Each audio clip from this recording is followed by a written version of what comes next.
Thank you.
तर काय म्हणायचे, स्वतःला कर्णच समजतो की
अर्जुना, मनाला वश करणे खूप कठीण आहे, यात काहीही संशय नाही.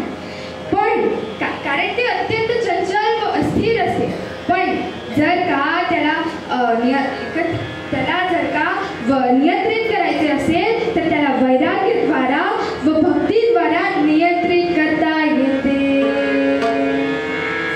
गोविंद गोविंद गोविंद गोविंद मना लागली या छंद, मना लागली या छंद, मग गोविंद टेकाया, गोविंद टेकाया.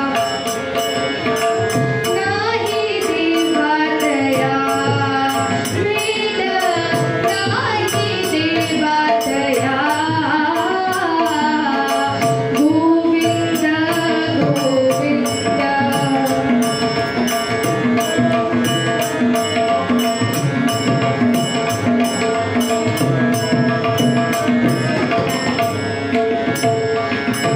आनंद निवारा माना, आनंद निवारा, प्रेमे पाथरकी लोचना, प्रेमे पाथरकी लोचना. तुका म्हणे आई, तुका म्हणे आई, जेवी मोरेची वेगळी, जेवी मोरेची वेगळी. गोविंद गोविंद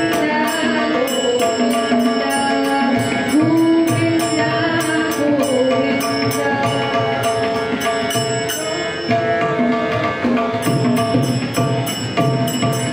एकदा एका राजाने जाहीर केले की माझ्या शेळीचे पोट कितीही गवत खाल्ले तरीही भरत नाही.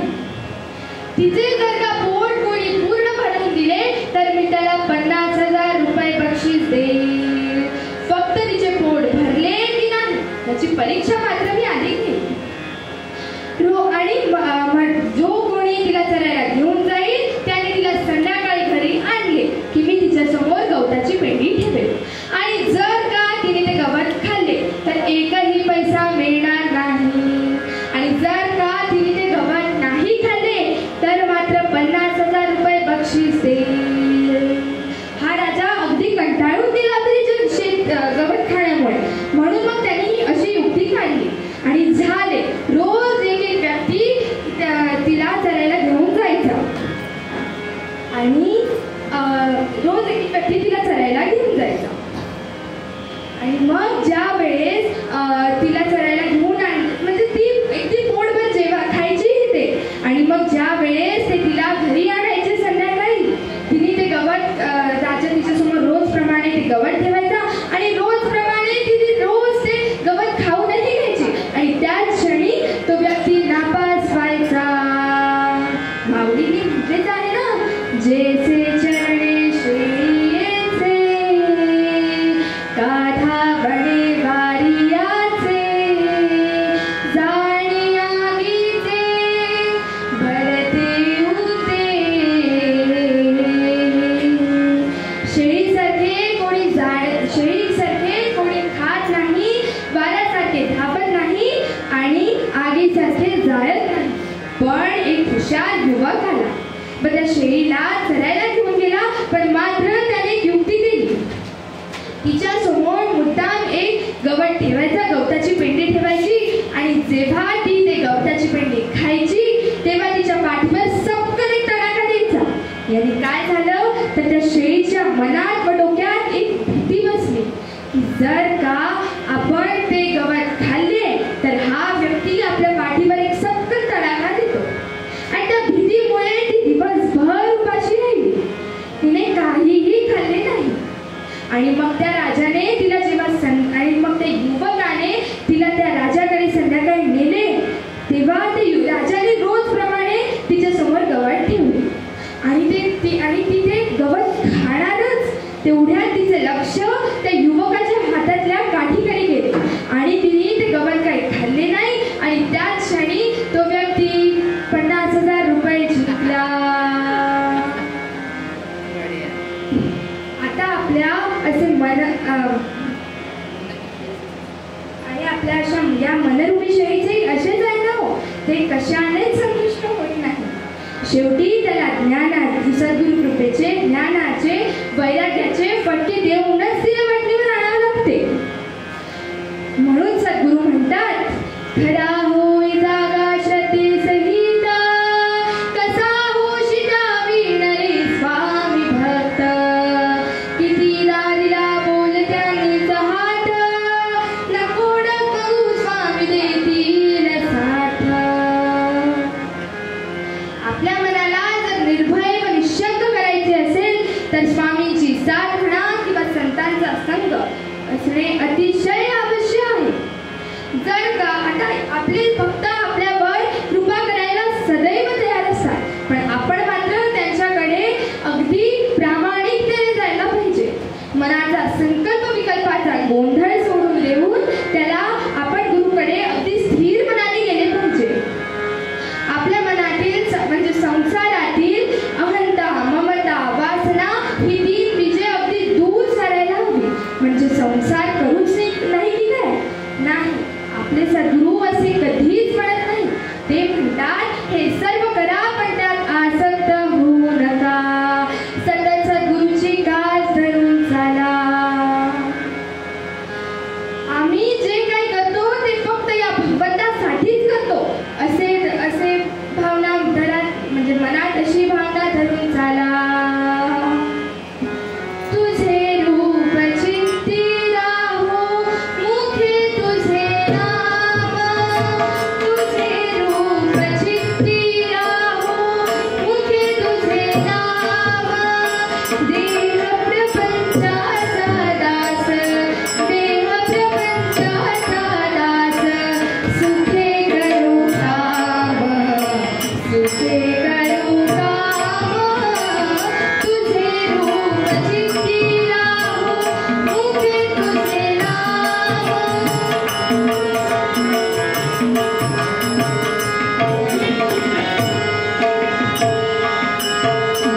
देहधारी जो जाते विहित नित्य कर्मा.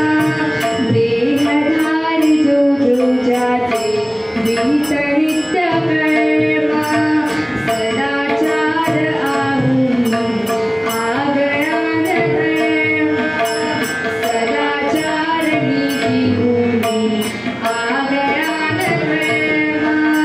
तुला आठवावे गावे हाच एक नेम. तुला आठवावे गावे हाच एक नेम. देह प्रपंचाचा दास, देह प्रपंचाचा दास, सुखे करू काम, सुखे करू काम.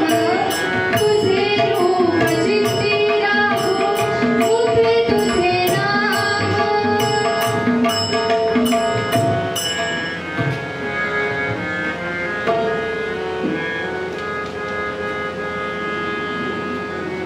गोंदवलेकर महाराजांनी एक छान दृष्टांत दिला आहे. एकदा एका माणसाच्या मित्राच्या मुलीचे लग्न होते. तो त्याच्या मदतीला गेला होता. त्या मदतकार जवळजवळ सर्व कामे यांनीच केली होती. अगदी काही ठिकाणी खर्चही स्वतः केला होता.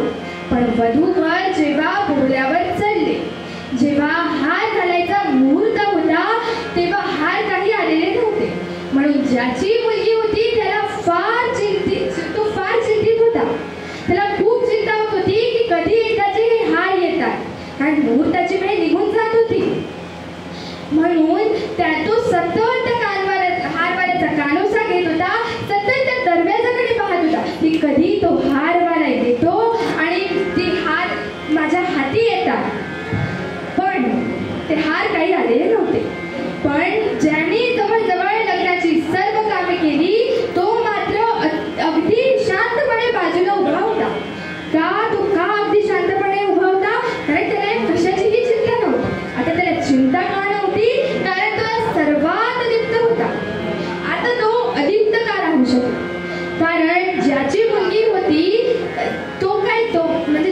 ज्याची मुलगी होती तो हा नव्हता. ज्याचं लग्न होतं ती त्याच्या मित्राची मुलगी होती, म्हणून त्याला काहीही टेन्शन नव्हते. तो अगदी या सर्वात अलिप्त राहू शकला, कारण त्याने दान तर अगदी मनापासून केले, पण त्यात आसक्त झाला नाही. सद्गुरू हेच म्हणतात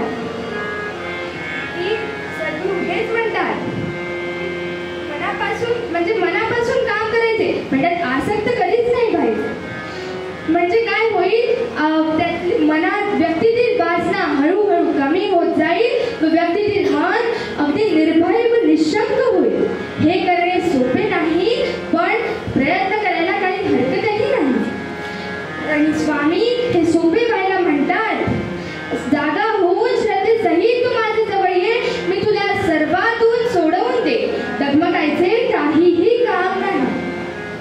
आणि म्हणून म्हणतात की, आणि हेच बुद्धंग पदात सांगितले आहे, निशंक हो निर्भय हो मनारे, निशंक हो निर्भय हो मनारे, निशंक हो निर्भय हो मनारे, खरा होई जागा श्रद्धेसहित, खरा होई जागा श्रद्धेसहित, साहोशीच्या विहारे स्वामी भक्त, साहोशीच्या विहारे स्वामी भक्त, निशंक हो निर्भय हो.